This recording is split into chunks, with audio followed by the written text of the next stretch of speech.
la faveur peut entrer dans une maison. Soit la porte de Dieu dans ta maison, soit la porte de Dieu dans ta maison. Parce que toi, tu es consacré à l'Éternel. C'est par toi que le ciel s'ouvre pour la maison. C'est comme ça que Dieu a parlé à Jacob, à Bethel. Dieu montre, n'est-ce pas, l'échelle qui monte jusqu'au ciel. Et voilà que le ciel s'ouvre. Les anges de Dieu peuvent descendre et monter à cet endroit-là. Dieu dit à Jacob, c'est ici. Et Jacob déclare, c'est ici la maison de l'Éternel. J'ai vu la porte de Dieu s'ouvrir. Les anges descendent là. Et Jacob était la porte de Dieu dans toute cette contrée. C'est pourquoi il est parti malgré les années qu'il avait faites. Il est revenu à Bethel pour accomplir le vœu qu'il avait fait à Dieu. Que si tu me ramènes ici, je te donnerai toutes les dîmes de mes biens. Il est revenu avec toutes les dîmes qu'il avait gardées depuis je ne sais pas combien d'années. Il a donné cela à Dieu parce que c'était la porte de Dieu. C'est pourquoi toi tu donnes la dîme. Parce que toi tu es la porte de Dieu. Les autres qui ne sont pas consacrés, ils peuvent te bouder. Mais pourquoi tu donnes? On a faim, les 20 000 qui sont restés là, c'est pour le sac de riz. J'ai dit non, buvez d'abord de l'eau. Que Dieu mange d'abord. Je suis la porte de l'Éternel. Dieu descend par moi. Vous ne mourrez pas. Vous vivrez la gloire de Dieu. Je suis la porte. Dis à ton voisin, je suis la porte de l'Éternel. Il y en a qui ne disent pas. Dis, je suis la porte de l'Éternel dans ma famille. Amen, amen, amen. C'est par toi, n'est-ce pas, que Dieu va passer. Tu es la porte de Dieu pour le salut de ton mari. Même s'il est encore païen, même s'il ne croit pas aujourd'hui, il croira. Parce que tu es la porte de Dieu pour lui. Tu es la porte de Dieu pour tes collègues. Tu es la porte de Dieu, n'est-ce pas, je ne sais pas pour qui, mais même pour ton village. Je déclare que dans ton village, qu'une église soit créée, afin que les sorties quittent le village, qu'il n'y ait que des enfants de Dieu, n'est-ce pas, dans ton village. Parce que tu es la porte de Dieu. Parce que tu parles de Dieu. Dieu fera en sorte que sa gloire entre dans ta maison et dans ta famille. Jésus a dit, réjouissez-vous parce que vos noms sont inscrits dans le livre de vie. On lit le dernier passage de, je crois, de Timothée. Vite. De Timothée, chapitre 2, verset 19. Écoutez bien. Néanmoins, le solide fondement de Dieu reste debout, avec ses paroles qui lui servent de sceau. Le Seigneur connaît ceux qui lui appartiennent, et quiconque prononce le nom du Seigneur, qu'il s'éloigne de l'iniquité. Le Seigneur connaît ceux qui lui appartiennent. Dieu connaît qui lui appartient. Les consacrés. Demande à ton voisine, à ton voisin, est-ce que Dieu te connaît? Est-ce que Dieu te connaît? Le Seigneur connaît ceux qui lui appartiennent. Le Seigneur connaît ses enfants ici, chez nous, dans notre quartier, dans nos maisons, dans notre lieu de travail. Le Seigneur, tu n'as pas besoin d'être connu des hommes, mais tu as besoin d'être connu de Dieu. Et Dieu connaît ceux qui lui appartiennent. Et ceux qui appartiennent à Dieu font les choses de Dieu. Ceux qui appartiennent à Dieu marchent avec Dieu. Ceux qui appartiennent à Dieu défendent les choses de Dieu. Parce qu'ils sont l'appartenance de l'Éternel. Ils sont la maison de l'Éternel. Ils sont la patrie de Dieu. L'Éternel connaît ceux qui lui appartiennent. Le solide fondement de l'Éternel existe. Tu es, n'est-ce pas, le solide fondement de l'Éternel. Amen, amen, amen. Dieu te connaît. Dieu te connaît tel que tu es. Dieu te connaît. Et c'est parce que Dieu te connaît que quand tu vas crier au secours, il viendra. La Bible déclare pour ses enfants, il est le secours qui ne manque jamais dans la détresse. David pouvait dire, dans ma détresse, je criais à l'Éternel. Il a entendu ma voix et il est venu à mon secours. Dis amen si tu es là. L'Éternel connaît ceux qui lui appartiennent. Je suis consacré à l'Éternel. Tu es consacré à l'Éternel. Tu dois dire à ceux qui sont, n'est-ce pas, les tiens, ils doivent savoir que tu es une femme consacrée à Dieu. Je suis un homme consacré à Dieu. C'est pourquoi la Bible ajoute, ceux qui appartiennent à l'Éternel s'éloignent de l'iniquité, ils s'éloignent de l'idolâtrie, ils s'éloignent des mélanges, ils s'éloignent de ceux qui n'honorent pas l'Éternel, parce qu'ils appartiennent à l'Éternel. Amen, amen, amen. Si tu es un homme consacré, une femme consacrée, ça se voit, toi-même tu sais, et l'Éternel te connaît.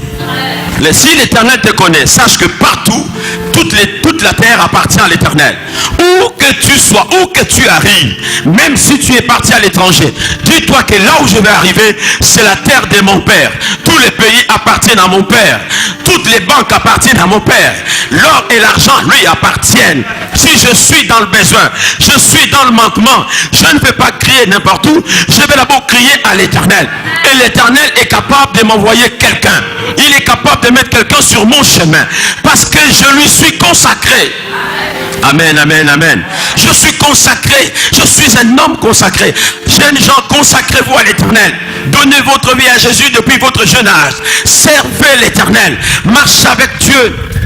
Un jour, j'ai parlé à ma maman qui me disait, qui me parlait. Elle dit, oh mon fils, je vois que vraiment, tu es quelqu'un, le Seigneur va être avec toi. Vraiment, toute la famille aura besoin de toi. J'ai regardé maman, j'ai dit, maman, j'appartiens à l'Éternel. Elle m'a dit, pourquoi tu me dis ça? Elle dit, j'appartiens d'abord à l'Éternel. Amen. Elle n'a pas compris mon langage, mais elle a compris ça après. Que ça, c'est un produit de l'Éternel. Quand vous appartenez à l'Éternel, parfois la famille ne vous comprendra plus.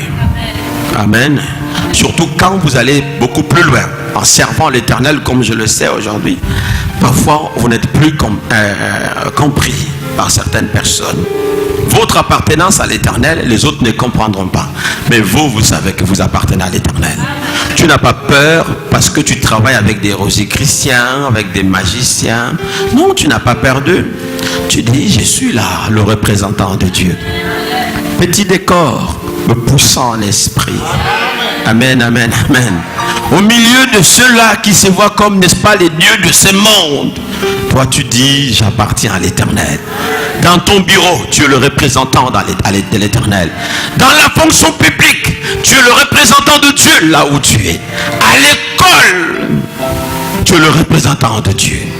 À la mairie, à l'hôpital, tu es le représentant de Dieu. C'est pourquoi on remarquera toujours sur toi les marques de Jésus, la manière d'agir, n'est-ce pas, des enfants de Dieu. Ça ne se cache pas. Quand on appartient à l'Éternel, on voit, n'est-ce pas, la manière. C'est pourquoi ne vous conformez pas au monde.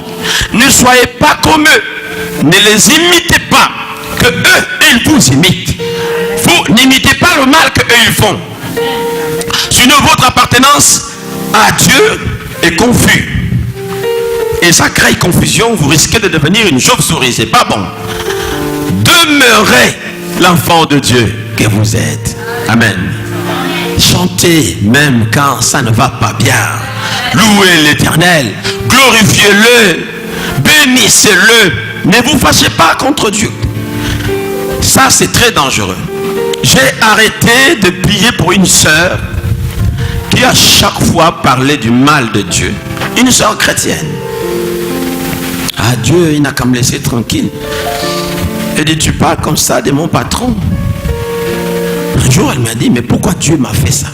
Pourquoi? Je lui ai dit, mais tu es qui pour que Dieu ne te fasse pas ça? Vous avez parfois des langages. Je ne sais pas si Pierre pouvait dire ça, n'est-ce pas, à Jésus? Aie du respect envers l'Éternel. Il n'y a point de péché en lui. Il n'y a pas de faute en lui. Nos malheurs, c'est parfois nous-mêmes qui sommes la cause, n'est-ce pas, de nos malheurs. Dieu n'est pas responsable de nos malheurs. Il a dit, je connais le projet que j'ai formé pour vous. Projet de bonheur et non de malheur. Amen, amen, amen. Un jour, on a trouvé un enfant que Jésus avait guéri, qui était né aveugle. Les disciples ont posé la question au Seigneur, Maître, cet enfant, il est aveugle de naissance. Il est aveugle. Est-ce que c'est à cause des péchés de son père, ou disons de ses parents, ou à cause de ses propres péchés? Parce que c'est peut-être le péché qui l'a rendu comme ça. Pourquoi il est né aveugle? Pourquoi il n'est pas né comme les autres enfants? Écoutez la réponse du Seigneur. Il dit, ce n'est ni à cause des péchés de ses parents, ni à cause de ses propres péchés. Donc en réalité, il n'y avait pas une histoire de péché là-dedans. Il dit, mais c'est pour que la gloire de Dieu se manifeste dans la vie de cet enfant. Et maintenant, je guéris cet enfant.